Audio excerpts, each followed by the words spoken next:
Bonjour les Gémeaux, je vous souhaite la bienvenue pour votre tirage du mois de mai 2021. Donc les cartes au centre, on va aller voir un peu vos ressentis, vos pensées, vos désirs, vos rêves, vos forces, vos doutes aussi. La carte ici va, elle, nous parler de votre passé, le passé que vous avez eu avec les autres, avec les événements, pour mieux comprendre un petit peu d'où vous venez, pour comprendre ce que vous traversez aujourd'hui. Cette carte ici à droite va, elle, nous parler de votre futur, de ce vers quoi aller. Ça peut être aussi l'aide extérieure. On a ensuite la carte ici qui, elle, va nous parler de la situation sociale, les événements professionnels. En dessous, on va voir le foyer très très proche, hein, le mari, la femme, les enfants, le domaine sentimental, on va dire de manière générale. Puis cette carte au-dessus, c'est un bonus qui va nous parler d'un inattendu, d'un événement soudain, une carte joker qui va nous apporter un éclairage sur cette lecture. Donc, vous pouvez bien sûr aller voir le tirage de votre ascendant ainsi que de votre signe lunaire afin de vous faire plus une lecture personnalisée avec des informations complémentaires puisque là, il s'agit d'un tirage général. D'accord? Donc, c'est parti. On va aller voir tout de suite les énergies générales. Alors, denier et bâton. D'accord. Donc, on voit déjà avec ce 6, on va, oui, je vais prendre celle-ci. Le 6 de bâton, regardez, on voit ce personnage au centre qui est content de lui.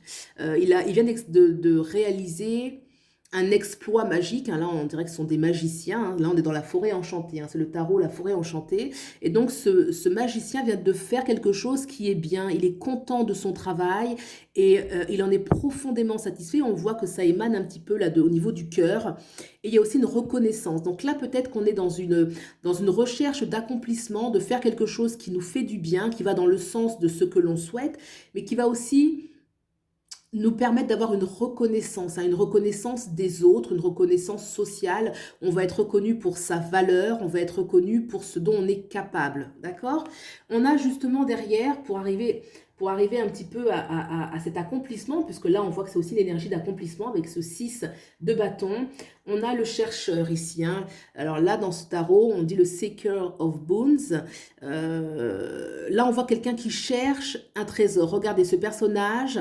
Là, il est extrêmement méticuleux. Il est dans le détail. Une invitation vraiment à être dans le détail, à regarder les choses de près. Et on voit qu'elle découvre sur son passage des émeraudes en fait, hein, qui sortent un petit peu là de l'arbre. Donc c'est une énergie qui parle qu'on a le sens de la précision, du détail, on est méticuleux, on a le sens de... Il y a une intelligence où on va chercher à décrypter les choses et on cherche les profondeurs. On voit qu'elle tient son bâton, il y a une énergie un peu de pèlerin, de celui qui cherche.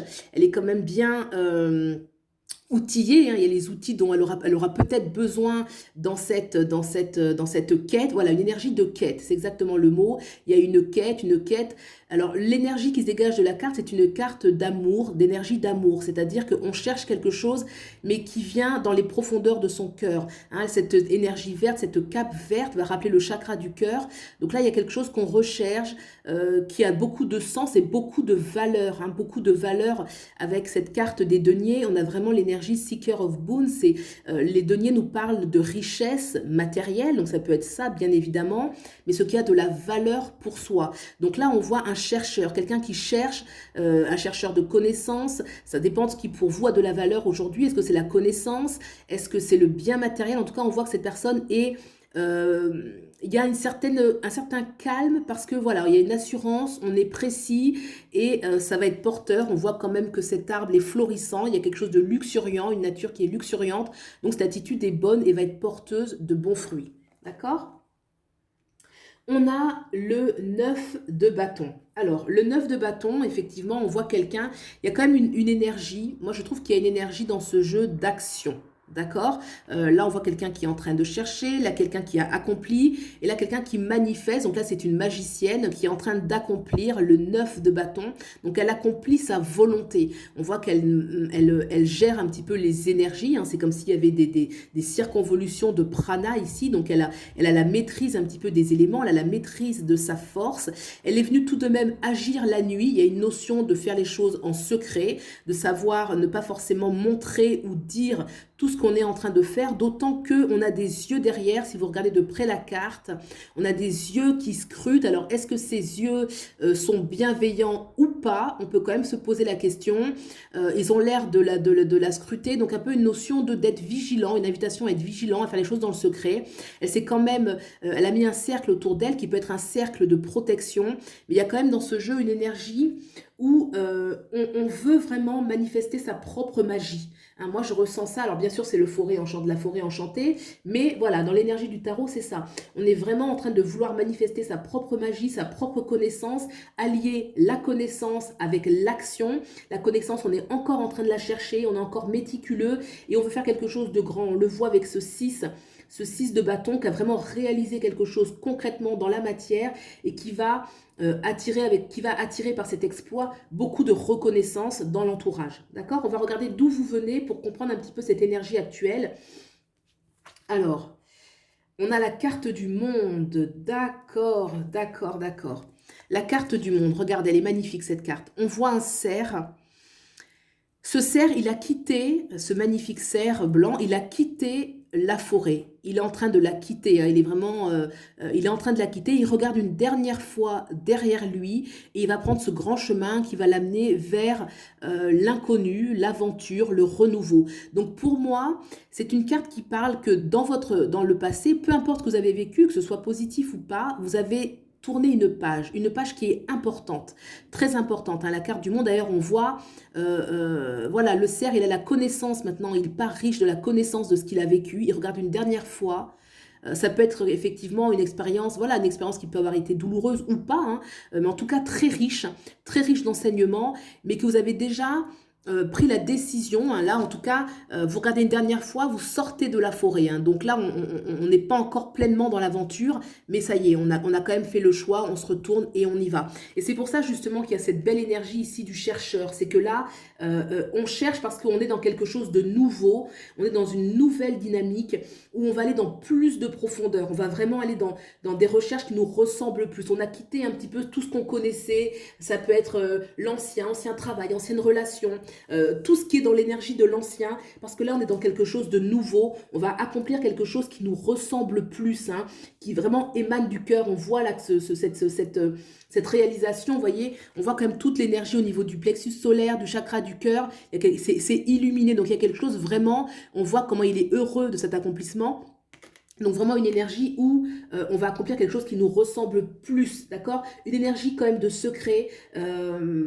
Dans cette nouvelle énergie, une invitation, et vous êtes certainement déjà dedans, d'être plus discret, dans plus de profondeur. Peut-être agir, cette énergie de agir la nuit, ça veut juste dire en fait de ne pas agir en plein jour devant tout le monde, de dire absolument tout ce que... Il y a quand même une énergie, vous voyez, même si là, ici au centre, il y a une reconnaissance, il est entouré, il y a un partage, ces deux cartes qui sont ici, et elles ont une énergie quand même de solitude, mais la solitude qui est saine, la solitude qui est celle de en moi-même, je suis en moi-même, je fais d'abord les choses à partir de moi, à partir de mes propres profondeurs, sans chercher l'aval des uns et des autres. La reconnaissance, elle va venir, la reconnaissance, c'est clair, mais elle va revenir parce que vous allez accomplir ce qui vient vraiment de vous et vous attirez à vous les personnes, j'ai envie de dire, qui sont dans la même quête. Hein. On peut tout à fait envisager que ce qu'il a accompli, c'est ce que cherchent aussi les autres autour de lui. D'accord? On va regarder ce vers quoi vous allez. L'as de vision. D'accord. Ok. L'as de vision, regardez cette belle carte. On voit un signe, un très beau signe qui est en train de nager sur un lac magique. Et ce lac magique, hein, c'est l'as de vision. L'as de vision, ça c'est la correspondance avec l'as de coupe. D'accord? Donc là, ce lac magique va manifester son vœu, et ce signe, ce qu'il veut, c'est être beau, il veut être royal. Vous voyez, quand on voit un petit peu ici là, le reflet de ce signe, on voit qu'il porte un beau diadème avec une couronne, donc on peut voir qu'il y a quelque chose de royal, de majestueux. Déjà le cygne, c'est un animal qui est majestueux, mais là ça va plus loin, donc c'est comme si en fait vous allez vers un autre palier de vous-même. Ce départ que vous avez fait, ce choix de renouveau, il est extrêmement bénéfique, puisque vous allez dans une quête qui est beaucoup plus profonde pour aller vers quelque chose. L'as de coupe, c'est celui qui va pouvoir, qui a tout pour accomplir ses rêves. À partir de là, tout est possible. On peut le voir dans l'amour, mais l'amour dans tous les domaines, que ce soit professionnel, que ce soit sentimental, que ce soit social. Il y a vraiment une énergie et classe de vision où vous allez pouvoir aller à un autre palier. Ce cerf qui a quitté la forêt, il a quitté le connu, mais il va aller vers de plus grandes, une aventure qui va l'amener vers quelque chose de nouveau, un renouveau très très très positif. On va regarder maintenant le plan social. Alors, le 4 de bâton, c'est intéressant. Le 4 de bâton, ici, c'est une énergie qui invite à la célébration de quelque chose. Alors, ça veut dire que déjà, on célèbre ensemble. Peut-être que sur le plan social, il va y avoir des rapprochements avec des personnes, peu importe, hein, ça peut être des proches, des moins proches. Et en tout cas, il y a un rapprochement, des échanges qui se font. Célébration, ça peut être, par exemple, célébration de quelque chose qu'on a gagné, par exemple un bonus sur le plan professionnel, une nouvelle place ou quelque chose de positif. En tout cas, le 4 de bâton augure quelque chose de bon, quelque chose qui nous fait du bien et qu'on partage. Il y a une notion aussi de partage. Donc au niveau de la carte sociale, c'est une belle énergie qui parle de choses positives qui vont vous faire du bien, que vous certainement vous méritez. Et on a quand même l'énergie quand même de quelqu'un qui cherche. Ça peut être un nouveau travail, ça peut être de nouvelles rencontres sur le plan social, hein, parce que là on est vraiment au niveau social. En tout cas voilà, on va célébrer quelque chose ensemble. Très bien, on va regarder maintenant sur le plan de la famille, le plan sentimental. On a Keeper of Challenge, qui est l'équivalent du roi d'épée. Alors le roi d'épée, il rigole pas, hein, on le voit. En fait, il est ni bon ni méchant, il est surtout très intelligent, hein. Il y a une notion de réflexion, une notion de savoir où est-ce que l'on va, où est-ce que l'on met ses pieds.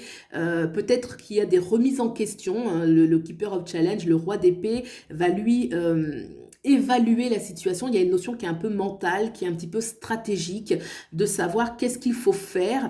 Ça peut être, par exemple, hein, si vous prenez, on veut acheter un nouvel appartement, parce que là, dans le sentimental, très proche aussi familial, bon, bah écoutez, c'est très positif, mais ça demande de bien réfléchir. Il y a de la réflexion indispensable. Donc là, on voit qu'il y a quand même des réflexions qui se font sur ce domaine, mais réflexions sages, hein. On voit d'ailleurs qu'il dégage beaucoup de sagesse, il a l'expérience, on n'a pas envie de faire n'importe quoi. On n'a pas envie de se laisser porter par l'impulsivité, la passion. On est dans une phase de réflexion très importante en vue, hein, il y a toujours une raison pour cela, en vue de quelque chose qui va être constructif, hein. Il voit sur du long terme, ce roi d'épée, il voit sur du long terme, et il est le maître de la situation quand il y a des choix importants à faire. Donc là, c'est plutôt une énergie pas très fougueuse, mais où on réfléchit, où on va mettre les pieds, les choix qu'on va faire, et certainement que c'est en vue de quelque chose qui va tenir la route, puisque le roi d'épée, c'est vraiment quelqu'un qui est très stratégique en fait, hein. Voilà, il va pas faire n'importe quoi pour se retrouver le lendemain dans le pétrin, si vous voyez un petit peu l'image. Donc c'est positif, c'est juste un temps de réflexion nécessaire pour la construction du foyer, du couple ou de la vie sentimentale. Voilà, aussi une invitation, si pour certains, il y a une nouvelle relation ou autre, d'être un petit peu, de pas se laisser porter par un excès d'émotion, même si vous allez vers l'émotion, quand même, voilà, dans ce domaine-là, savoir un petit peu qui est qui fait quoi, comment est-ce qu'on va s'entendre. Voilà, c'est quand même la notion de réflexion qui est mise, qui est demandée pour ce mois. On va regarder maintenant l'inattendu, l'événement soudain, ou alors la carte Joker, de manière générale, un petit peu qu'est-ce que veut nous dire cette petite carte bonus ici. Alors, la lune, donc ça c'est une arcane majeure, oui, parce qu'on n'a pas eu, ah si, on a eu, bien sûr, on a eu la majeure ici. Donc là, la lune, carte très importante, regardez. La lune, ça parle, alors, sur le plan personnel, bon, moi, j'ai d'abord eu, je dis ce que j'ai eu au début d'abord, j'ai quand même eu la notion de sociabilité. Voilà. Moi, j'ai l'impression quand même que ce mois-ci, la Lune nous parle d'être ensemble, de partager, hein. On a encore ici le 4 qui parlait d'un rassemblement où on va célébrer. Moi, la Lune, pour moi, il y a plus de contacts pour vous, pour ce mois de mai, plus de liens sociaux. Ça peut être, voilà, que vous y attendez pas et que des personnes viennent vous rendre visite, quelque chose où on va vraiment partager ensemble. Il y a une énergie où on partage ensemble. Donc ça, c'est très bien. Au niveau personnel, effectivement, la Lune peut nous parler de choix qu'il y a à faire. Est-ce que vous êtes encore tiraillé par certains choix? C'est possible. Parce qu'on avait vu ici, là, c'est votre passé. Alors, c'est vrai que ce personnage, il est en train de quitter, effectivement cette forêt, mais regardez, il est juste à la sortie. Alors, une invitation peut-être à ne pas retourner en arrière. On voit également ce personnage ici qui réfléchit, qui a beaucoup de réflexion. La Lune, c'est une notion un petit peu de faire des choix. Il y a des choix à faire, de prendre le temps, de bien évaluer les choses, de ne pas peut-être se laisser porter par l'émotionnel, un trop grand émotionnel. Vous voyez, il y a une dualité un petit peu entre la Lune qui peut nous parler d'émotion et qui peut nous parler en même temps là de la réflexion. Donc en tout cas, il y aura une sorte de tiraillement entre des choses où on peut être un petit peu emballé un petit peu par cet excès, donc on va aller vers les émotions, la lune qui annonce des rencontres, hein, la lune c'est toujours beaucoup de sociabilité, beaucoup de rencontres, c'est la foule un petit peu la lune, et là justement, et les émotions au niveau personnel, et là ce Keeper of Challenge qui lui il est plutôt sur la réflexion. Donc moi je pense que ce mois de mai, ce que je vous conseillerais par rapport à l'énergie du tirage, c'est que ce mois de mai, il y a de belles énergies qui vous portent, mais restez un petit peu, même si voilà, le printemps est là, il fait beau, on a envie de s'amuser, il y a quand même quelque chose qui vous demande d'être, vous voyez, l'énergie un petit peu, on est d'être précautionneux, vous voyez, il y a quelque chose où on se retient un petit peu, mais c'est pas parce qu'on s'empêche de vivre, c'est pas parce qu'on s'empêche de porter ces belles énergies, c'est parce qu'on veut doser, il y a une invitation à doser les choses, vraiment bien les doser pour apporter le résultat, escompter le résultat que l'on souhaite. Regardez, là, il y a un chercheur, on voit qu'on cherche, là, on est en train de scruter. Ce personnage central, il prend le temps de manifester cette magie, mais seul, dans la concentration. L'énergie de la nuit, c'est l'énergie de secret, de concentration. Hein. Dans la nuit, c'est dans le noir. Et on retrouve cette énergie avec la lune, un petit peu de se recentrer sur soi, de se concentrer. Donc moi, je pense qu'il y a des belles choses pour vous, devant des belles énergies qui viennent, une envie de s'ouvrir, d'être dans l'amour avec l'as de coupe, mais aussi une invitation comme ça à vous dire non, soyez un petit peu plus, un petit peu moins emballé, prenez votre temps, ça sera forcément porteur et surtout vous allez doser, vous allez arriver en fait, c'est vous qui allez choisir le chemin que doivent prendre les événements. Voilà ce que je peux dire pour vous, pour les Gémeaux, pour ce mois de mai 2021. Mais écoutez, si ce tirage vous a plu, vous pouvez liker, vous abonner, commenter. Je vous remercie de soutenir la chaîne. Et puis, je vous souhaite le meilleur et je vous dis à bientôt. Au revoir.